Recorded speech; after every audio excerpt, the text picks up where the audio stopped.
Le continent africain produit 99% de l'eau douce liquide sur Terre et pourrait fournir 130 litres d'eau potable par jour et par personne, selon certaines études. Mais à la réalité, l'accès aux ressources naturelles en eau et le financement public et privé restent problématiques. Cette rencontre d'Abidjan, qui abrite le 21e congrès international de l'Association africaine de l'eau couplée à la 7e conférence internationale sur la gestion des boues de vidange, vient affiner la réflexion et accompagner les initiatives nouvelles. La Côte d'Ivoire accueille un rendez-vous dynamique. En combinant les problématiques de l'eau et de l'assainissement, nous pourrons réaliser un avenir meilleur. Il y a beaucoup à faire au cours de ces 3 jours pour trouver des réponses claires. Nos actes doivent refléter notre parole et je vous propose des points clés. Il faut associer les options de financement, renforcer les capacités des acteurs, car les défis à relever ont un caractère systémique. Des réflexions souhaitées impactantes pour des millions de personnes. Ils sont plus de 500 millions à souffrir du difficile accès à l'eau potable en Afrique, d'où le choix du thème « Agir pour la gestion durable des ressources et l'accès de tous à l'eau et à l'assainissement en Afrique ». Et justement, agir, c'est la préoccupation des partenaires stratégiques et financiers. Ouattara Oumar, directeur pays de la Banque islamique de développement, relève la pertinence de ces assises.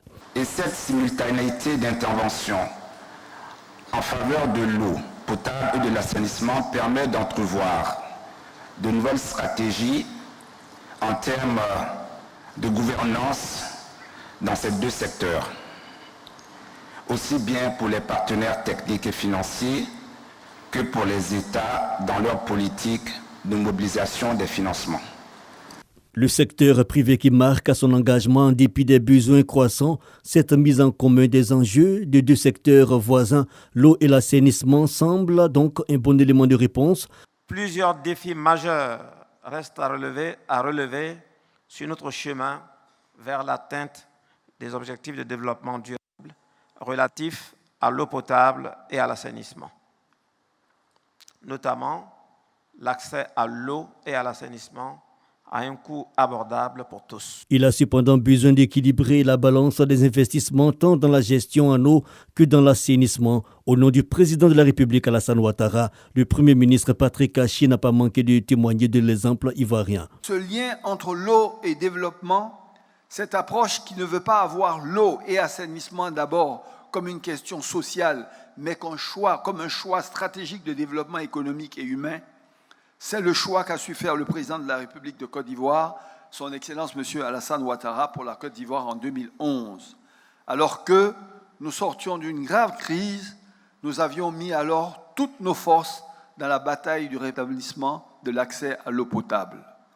Dans un pays favorisé par la prodigalité de mers nature, disposant de fleuves puissants, de nombreux cours d'eau secondaires, nous avons pu mettre en place de nombreux forages, équipements et infrastructures.